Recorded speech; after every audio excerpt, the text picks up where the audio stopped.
These are the Bajau, a semi-nomadic tribe that live most of their lives at sea. They live on boats or in stilt shanty houses that they can erect literally in the middle of the ocean. And I'm definitely a novelty here right now. I have an entire crowd just setting up my cameras.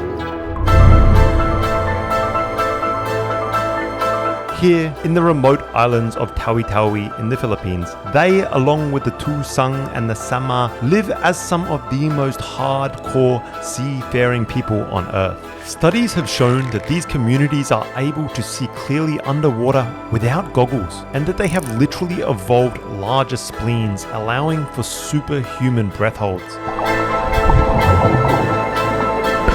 Oh my god, so I am completely gassed. And I'm telling you, he is quick and he can hold his breath for a long ass time. National Geographic even cites reports of Bajau divers who could hold their breath for up to 13 minutes underwater. It's the kind of outlandish, alien, otherworldly stuff that I just had to see with my own eyes. Oh man, I should have shaved.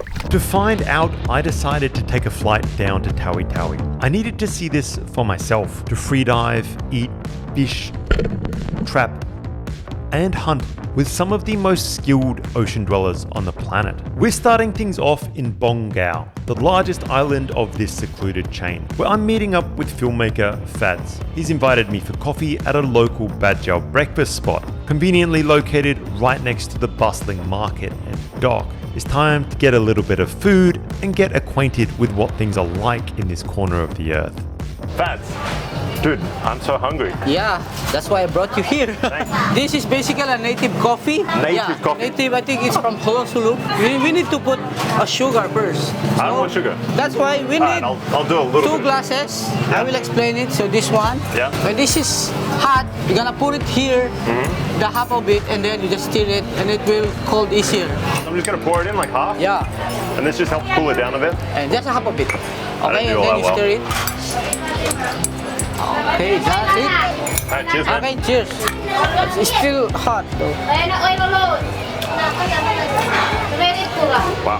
Why don't we start with this, like you told me? What is this? So this is considered one of the heaviest. Really? Yeah. That's you perfect. should try heavy. So in general, rice. this is like a Tawi-Tawi breakfast? Yeah. And it's like a whole smorgasbord of stuff? Yeah, and the good thing here, if you get this one, you only pay for this one. You don't have to pay everything. So they give you the whole plate, and this, whatever you don't eat, you don't pay for? Yes, that's it. Okay, Fats, let's dig in. So what do? Just grab some? You're gonna have some?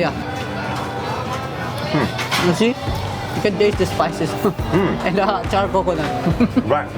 Kind of unique to me. I'm used to sort of the Vietnamese one, which definitely doesn't have a lot of spices in it. This has more of a like Middle Eastern type flavor. Yeah, it's almost like that. This is a banana. There's a banana? Coated with the flour, yeah. Whoa. Yeah. Okay. It's a native banana. It's called jualan.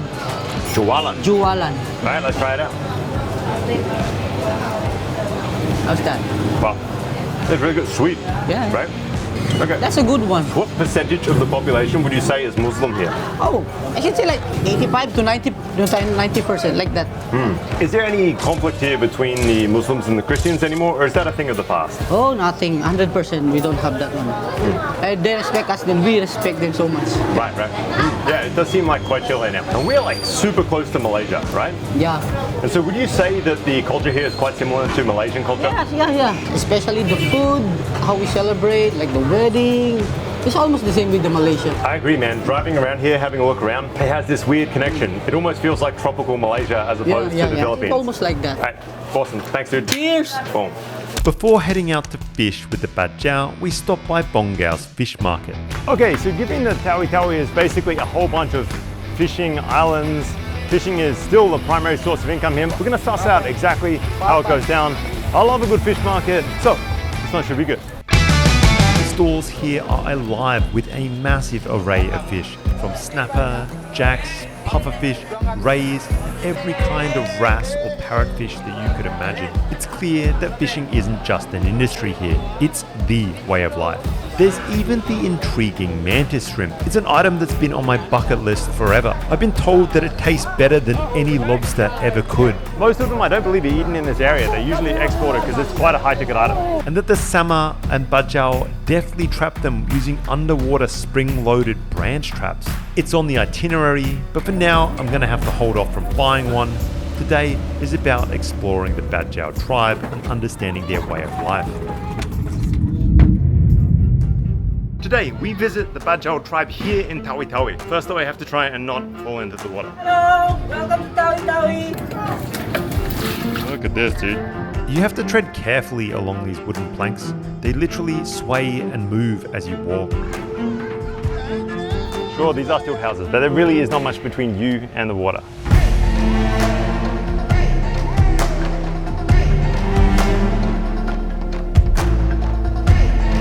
Stepping into the stilt village, you're instantly hit with these stunning views. Stilt houses stretching deep into the sea. The community here is a mix of Sama and Bajau families. They live together right over the ocean. Children jump, climb and swim, and it's nothing but smiles. In this aquatic realm, we're introduced to Master Echo, a good friend and neighbor of Fad's. Master Echo, nice to meet you. Okay, thank you. I don't know if you guys can see this, but usually I can judge just about how remote my filming location is by how much of a crowd and how much commotion I've kicked up just by my arrival. And there's plenty of attention here right now. My first experience in a Bajau village. So to kick things off, we're looking for some smaller fish right around the village here. Maybe lunch. Let's find out what we can find.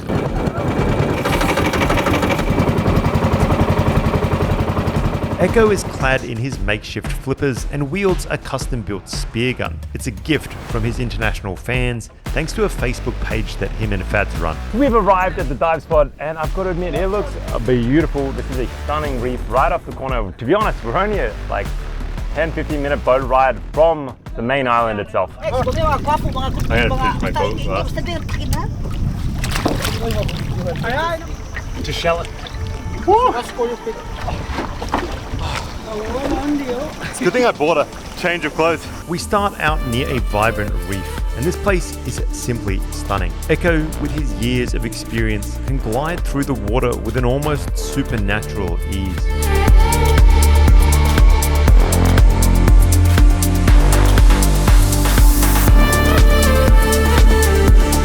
So I've heard that the Bajau can hold their breath for 3, 4, 5 minutes at a time. I'm not sure that Axe is exactly doing that, but he's definitely spending more time down there than me. It is incredibly clear water, but there are no fish to be seen. Not one to give up, Echo guides us to another location where he's quickly able to spear some fish. Echo right now is diving down, trying to catch us a fish. And I'm telling you, he is quick and he can hold his breath for a long ass time. I am out of shape and I'm a little bit gassed, so my ability to stay underwater is pretty seriously compromised.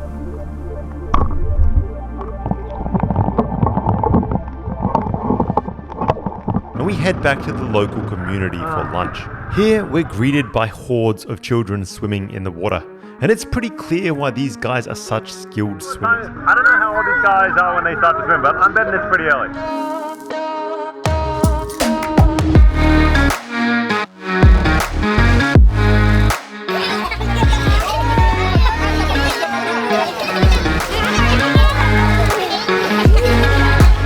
Inside Echo's home, his mother is weaving mats from pandan leaves, items that serve both a practical and ceremonial purpose. So for everyone who has passed away, they make a sort of pandan reed bed, sort of a final resting place, and then I think it's still used in the household by other people. Here, they begin preparing our catch.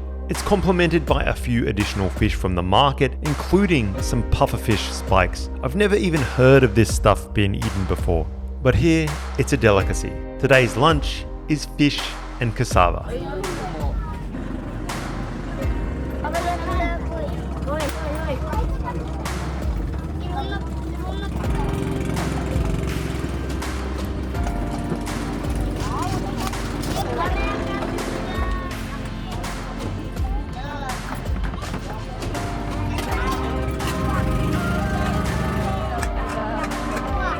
Hey, what are we eating here? Is this a normal Bajau lunch? Na, kenapa kumai?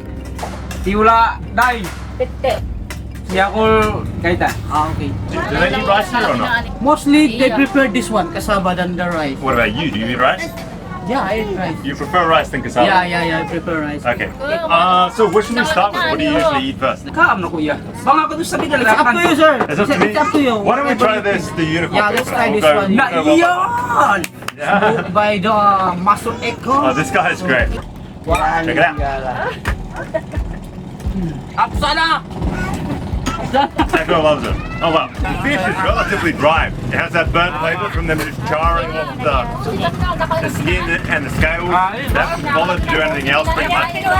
It just cooks directly onto the fire. The sauce has like a ton of flavor, like a soy sauce, chilies, garlic, onion. And so that's where everything is being loaded up from. And that also provides the moisture because the cassava is super dry. Can we try that one more time? One more? Okay.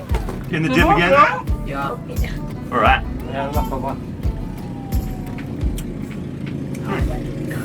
You know, a friend of mine once told me that no self-respecting Filipino would ever fillet a fish, and it very much seems to be the case here.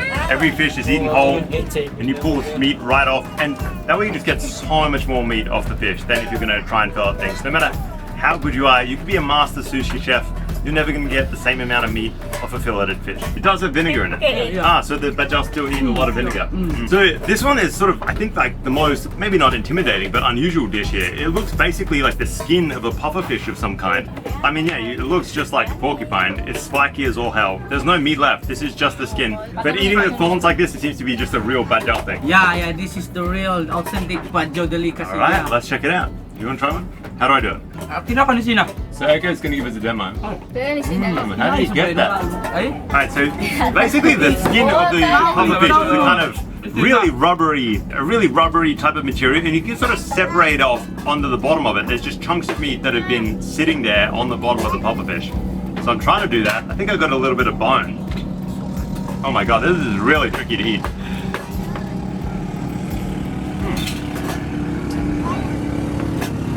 That just, it's incredibly fatty as well. It's kind of like a pork fat-like texture, so with obviously a much more fish-like flavor. So you don't eat the thorns? No. Alright, it's good that I found that out. So Echo, you're a fisherman. How old are you?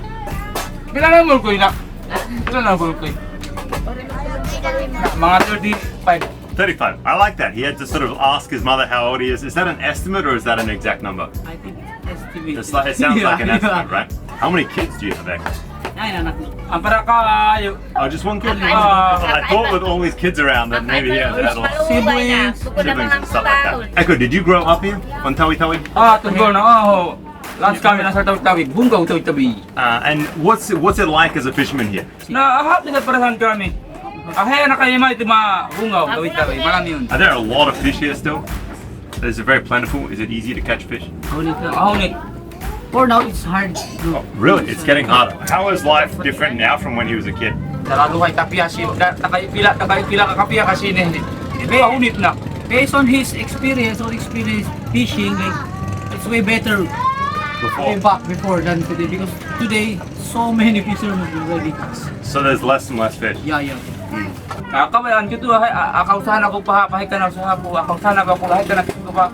Kaya hapog ti lumakami malungan kami na. How far out do you have to go to fish, or do you just fish generally around these Mga islands? singalawak na mga nipak. Sangay batu-batu. Like the other island, like So not so far, quite close. so far. And do the Bajau still travel around? I heard that in the past the Bajau used to be more nomadic, like they would travel and live in boats, travel around the islands. Does that still happen at all? Aniya rin sa kaniya aho. Still, There are a lot of Bajau in Malaysia. Do they ever meet with other Bajaus from other countries like Malaysia? Aho. they meet with the Like in the ocean? Malaysian Bajau. Some of them are the relatives. When some of them here are like a wedding, the Malaysian Bajau will visit. I see it too. Well, thank you, man. It's good to know. Like many, my first encounter with the Bajau was in Manila.